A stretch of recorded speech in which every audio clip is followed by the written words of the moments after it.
The Northgate Mall bustled with weekend energy families, shopping teens gathering, and seniors like Master Sergeant Hal Murphy simply seeking a quiet bench and a warm cup of coffee. At 88, Hal walked with the aid of a sturdy four-wheeled walker, each step a reminder of the shrapnel wounds and arthritis earned over 3 decades of military service. His weekly visit wasn't for shopping or errands.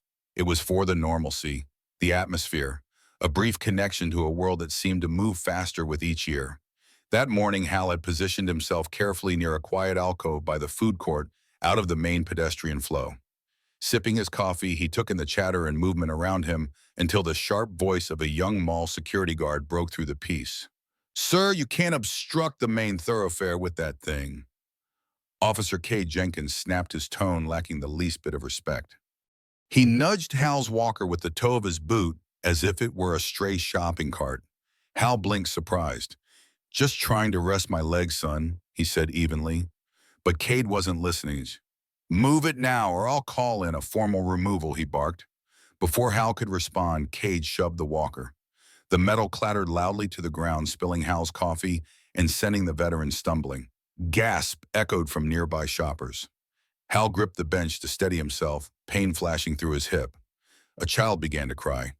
Cade stood towering, his hands on his belt, radiating self-importance. Hal's dignity was bruised more deeply than his body.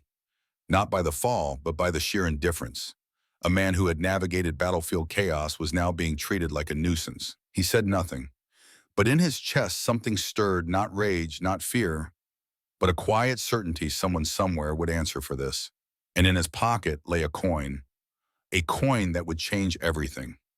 Master Sergeant Hal Murphy had faced mortar fire in Korea and sleepless nights in the jungles of Vietnam, but nothing felt quite as cutting as being humiliated over a cup of coffee in his own hometown mall.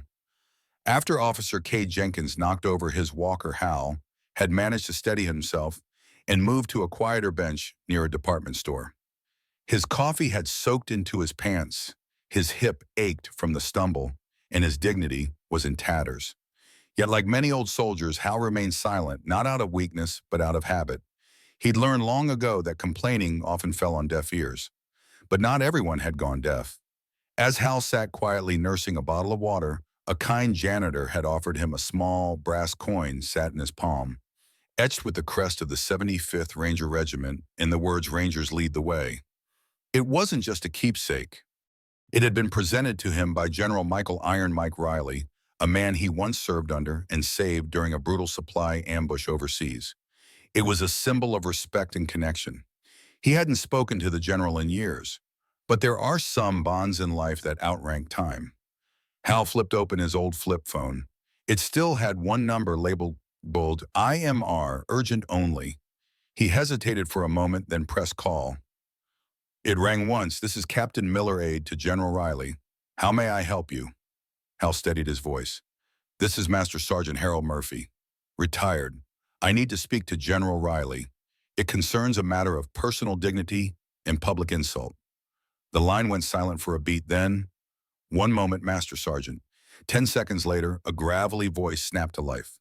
What's going on?" Hal explained. He left out the emotion. Just the facts, the walker, the coffee, the shove, the disrespect. General Riley didn't interrupt once. But when Hal finished, there was no mistaking the fire behind the general's measured tone. Northgate Mall officer named K. Jenkins, and the manager didn't even intervene. The general asked, slow and deliberate, "That's right, sir. You sit tight," Riley growled, "and get yourself another cup of coffee. I'm handling this immediately." Hal didn't fully know what handling it meant, not yet. But he knew one thing with absolute certainty. General Riley didn't make idle promises. Exactly 6 minutes later, Mr. Thompson, the Northgate Mall's general manager, was interrupted mid-lunch by a call from an unlisted number. Thompson speaking. "This is Colonel Davies' office of the Secretary of Defense. We are calling on behalf of General Michael Riley regarding an incident involving Master Sergeant Hal Murphy." The manager sat up so quickly he knocked over his drink. What incident?" Colonel Davies' tone was razor sharp. "You will be briefed in full. But understand this, the general is expecting a resolution within the next 30 minutes. That includes a personal apology, disciplinary action, and visible respect shown to Sergeant Murphy." Or General Riley will begin placing calls to the media, to veterans organizations, and to the chairman of your parent company's board. Thompson was already out of his chair before the line went dead. At the far end of the mall, Hal still sat quietly oblivious to the storm gathering around the name Harold Murphy. He hadn't raised his voice. He hadn't made a scene. But someone else had, and the Pentagon was now on the line. Mr. Thompson, general manager of Northgate Mall, had handled angry customers and corporate audits, but nothing prepared him for the voice on the other end of that call. Colonel Davies, Office of the Secretary of Defense. Just hearing those words knocked the air from his lungs. He straightened in his chair instinctively, the temperature in his office suddenly 5 degrees warmer. Sir, the colonel continued in a clipped, commanding tone, this call is in direct response to an incident involving Master Sergeant Harold Murphy, United States Army, retired 88 years old and a decorated combat veteran. Thompson's eyes widened. I wasn't aware. You are now Davies cut in. General Michael Riley is personally monitoring this situation. You have 30 minutes to deliver a full apology to Master Sergeant Murphy, take immediate disciplinary action against the security officer in question, and report back with confirmation of resolution.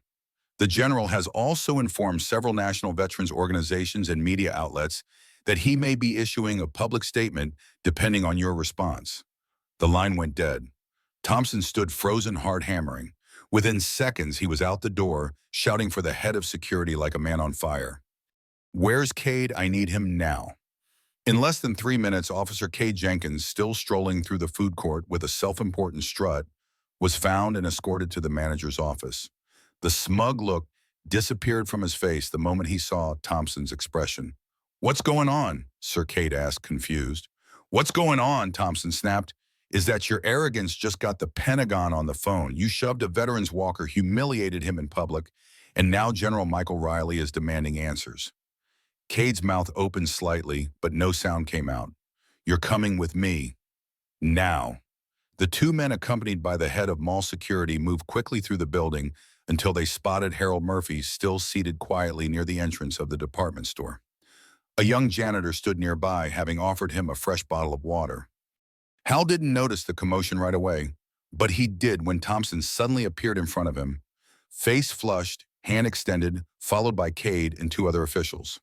Master Sergeant Murphy Thompson began, voice thick with urgency. I want to personally apologize for what happened earlier.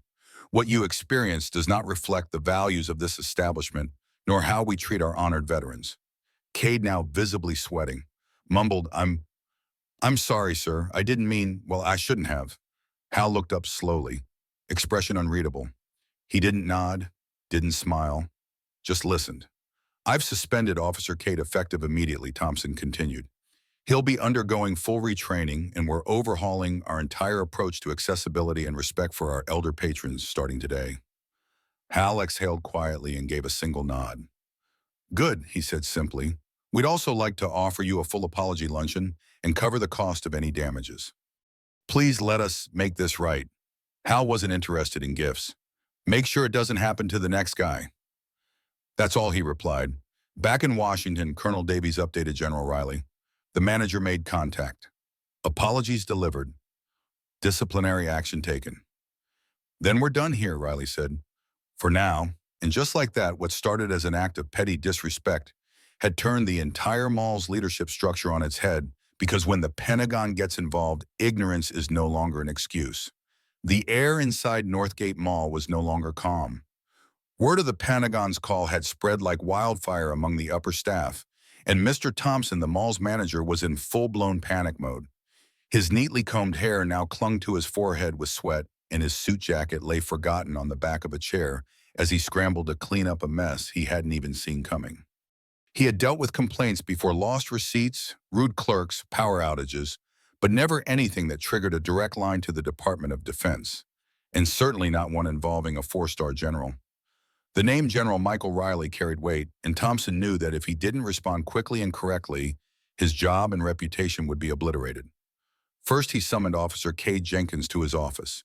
Cade walked in, still riding high on a misguided sense of authority, unaware of the firestorm he'd ignited.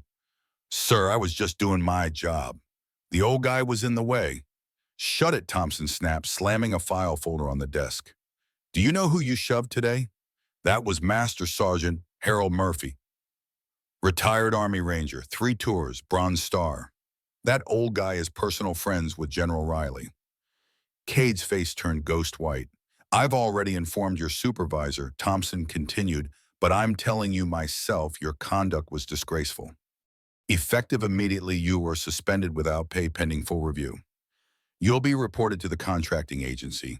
If I had my way, you'd never wear another badge again. Cade opened his mouth, but the words died behind his trembling lips. Next, Thompson made his way back to Hal. The elderly veteran was still seated near the department store, quietly sipping water. This time, Thompson didn't come alone. He brought the mall's head of security, 2 human resources reps, and Officer Cade no longer swaggering but slouched hands clasped in front of him like a chastised schoolboy. Master Sergeant Murphy Thompson began kneeling slightly to meet Hal's eye level. We are here to offer our sincerest formal apology. Officer Jenkins's behavior was inexcusable.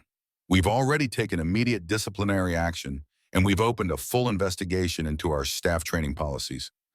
Cade stood silent, red-faced, and humiliated. Hal studied them all for a moment. His expression was calm but unwavering. I didn't come here today to cause a scene, he said slowly. I came for a cup of coffee and a quiet place to sit.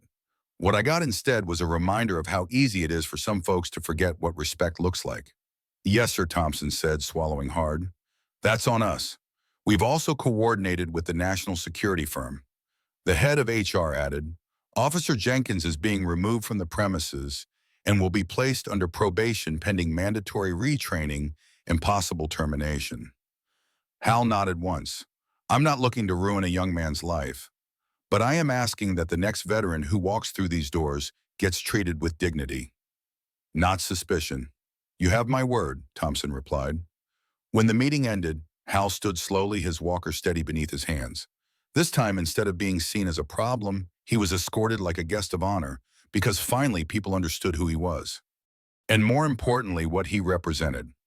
Later that afternoon, as Master Sergeant Hal Murphy made his final lap through the Northgate Mall, something remarkable happened.